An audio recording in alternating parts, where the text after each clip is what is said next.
মহিলা নৃত্যশিল্পীকে ধর্ষণের অভিযোগ একটি অর্কেস্ট্রা টিমের মালিকের বিরুদ্ধে। ইতিমধ্যে তরুণীর অভিযোগের ভিত্তিতে অভিযুক্তকে গ্রেপ্তার করেছে নন্দকুমার থানার পুলিশ।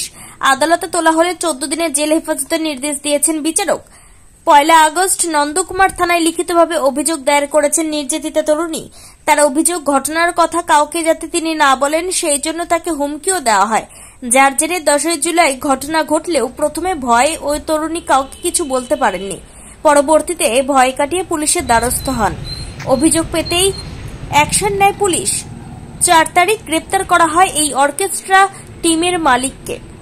আজ তাকে তমলুক আদালতে তোলা হলে 14 দিনের জেল হেফাজতের নির্দেশ দেন বিচারক। ঘটনাকে কেন্দ্র করে জেলার রাজনৈতিক মহলে চাপানো উত্তর শুরু। ইচ্ছাপুর। কোন জায়গায়? নন্দকুমার। কি অভিযোগ আছে? থানা এফআইআর করলে কার বিরুদ্ধে আর কেন? হ্যালো ক্যালকাটা অর্কেস্ট্রার টিম, তার নাম রামিস। তার নামে আমার সাথে একটা নোংরা কাজ করে, ওই জন্য আমি তার বিরুদ্ধে ওই জন্য আসি। আমার ডান্স টিমটায় ও মেয়েটা কিছুদিন হলো এসছে। ও আগে একটা টিমে কাজ করতো, ওই টিমে ওর সাথে একটা খারাপ নোংরামি কাজ হয়েছে, ঠিক আছে। তো ওইখানে কয়েকজনের নাম এসছে, ওর নামে ও এফআইআরটা করতে এসছে। এবারে দেখুন, একের পর এক ঘটনা এই রাজ্যে এভাবে ঘটে চলেছে। এ আর নতুন করে বলার কিছু নেই।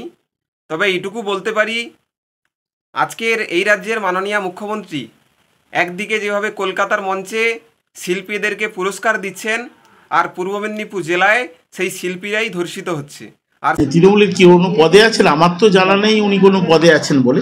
তৃণমূল সবাই করে।